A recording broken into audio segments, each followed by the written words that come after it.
অবশেষে সেই দিন এসেই গেল। আজ বাড়িটা খালি করতে হচ্ছে, আর তার সাথে সেই একই মন খারাপ। আসলে সময়টা ভীষণ খারাপ যাচ্ছে, তবে জানি একটা খারাপ সময় পার হওয়ার পর নিশ্চয়ই একটা ভালো সময় অপেক্ষা করবে। কারণ আজ বাড়িটা ছাড়বো, কাল রাত থেকে গোছাগুছি শুরু হয়েছিল, তোমাদের তো দেখালাম। তো যাই হোক, এই যে দেখো রান্নাঘরের পিছনটা, এইখানে তাকে যা কিছু জিনিসপত্র ছিল আমি সব ফাঁকা করে দিয়েছি। আর আমার বেঁচে গেছে 2টি ডিম, তো এই 2টি ডিম আবার নিয়ে যাব, তাই ভাবলাম চলো এটাকে সেদ্ধ করতে বসিয়ে দিই। প্রায় 2 দিন আগে থেকে সমস্ত জিনিস একটু একটু করে গুছোতে শুরু করেছিলাম, আর যেগুলো একটু বেশি বেশি জিনিস আছে সেগুলোই বস্তার মধ্যে নিয়ে নিয়েছিলাম। যখন এসেছিলাম তখন ওই 2টি ব্যাগ নিয়ে এসেছিলাম, আর এত জিনিসপত্র কিছুই ছিল না। আস্তে আস্তে এসে এত কিছু জিনিস একটু একটু করে কেনা হয়েছে। আর এখানে এসে বাসনপত্র বেশ অনেক কিছু কিনে ফেলেছি।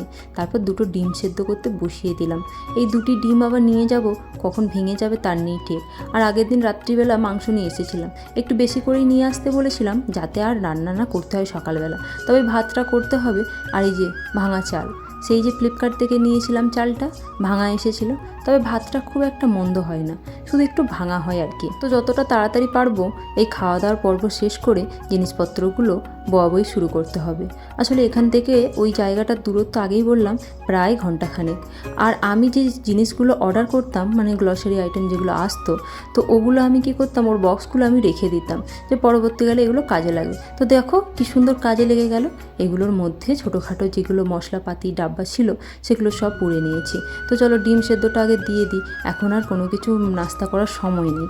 এখন যদি আমি মুড়ি আলুর তরকারি বা লুচি পরোটা করতে যাই তাহলে অনেকটা সময় নষ্ট হয়ে যাবে, তাই ভাবলাম আজকের মতো এই ডিম দিয়েই নাস্তাটা হয়ে যাক। আর এইদিকে এই যে এত কিছু জিনিসপত্র গোছাতে গোছাতে আমার হাত প্রায় ব্যথা হয়ে গেছে। আর দেখো দেখো কত কিছু হয়েছে, তোমরা আমার রুমে দেখতে পাচ্ছ।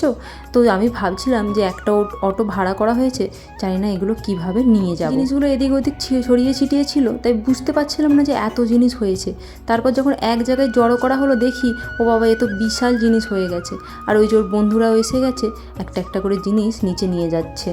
তবে একটা জিনিস দেখলাম যে সত্যি বন্ধুরা না হলে এই সময় কেউ সাহায্য করে না। আর ওর বন্ধুরা এত ভালো, একবার বলতেই সবাই এসেছে। আর কেমন হাসছে সবাই দেখো। আমি বলছিলাম যে তোমাদের কিন্তু আমি ব্লগ বানাচ্ছি আর এটা আমি কিন্তু দেখাবো। এরা সবাই আমার বরমশাইয়ের বন্ধু, একই কোম্পানিতে সবাই কাজ করে। তো ওদের একবার বলাতে ওরা কিন্তু এসেছিল, হাতে হাতে সব কিছু করেও দিচ্ছিল। আর এই যে আমার বরমশাই ওদের সঙ্গে হাতে হাতে লেগেছিল, আর ও তো ভীষণ খুশি, জানি না কিসের কারণে। ওর কিন্তু কষ্ট আমি সেরকম বুঝতে পারছিলাম না, তবে হ্যাঁ মন তো ওর খারাপ হচ্ছিল, কারণ এখানে ওরা বন্ধুরা রয়ে যাবে আর ও অনেকটা দূরে চলে যাবে। তো আমি ভেতরে ঢুকেছিলাম একটু দেখার জন্য যে কোনো কিছু রেখে দিয়ে চলে যাচ্ছি কি না, কারণ এটা তো ভাড়া বাড়ি। দ্বিতীয়বার এসে আমি আর বলতে পারবো না যে এখানে আমার এই জিনিসটা ছিল। তো চলো এবার বেরোনো যাক নতুন বাড়ির উদ্দেশ্যে। আর নিচে তো অটো একদম বোঝাই হয়ে গেছে, তবে বসার মতো জায়গাটুকুও নেই। অটোতে এত বেশি পরিমাণ জিনিসপত্র তোলা হয়েছে যে অটোওয়ালাও বলছে যে ভাড়া বলেছিল তার থেকে তাকে বেশি ভাড়া দিতে হবে। প্রথম যখন 2 বছর আগে ব্যাঙ্গালোরে এসেছিলাম তখন এই জায়গাতে এসেছিলাম, এই জায়গার মধ্যেই ছিলাম, হয়তো রুম চেঞ্জ করেছিলাম। তবে আজ যাচ্ছি একেবারে নতুন একটা জায়গায়, তো সেখানে গিয়ে তোমাদের দেখাবো আমার নতুন বাড়ি কেমন, নতুন জায়গা কেমন। তো আজকের মতো ব্লগটা এখানেই শেষ করছি। আমি আশা করব সবাই এইভাবেই আমার পাশে থাকবে। আর ব্লগটা যদি ভালো লাগে অবশ্যই একটা লাইক কমেন্ট করো। সবাই ভালো থেকো, সুস্থ থেকো, দেখা হবে নতুন একটা ব্লগে। টাটা।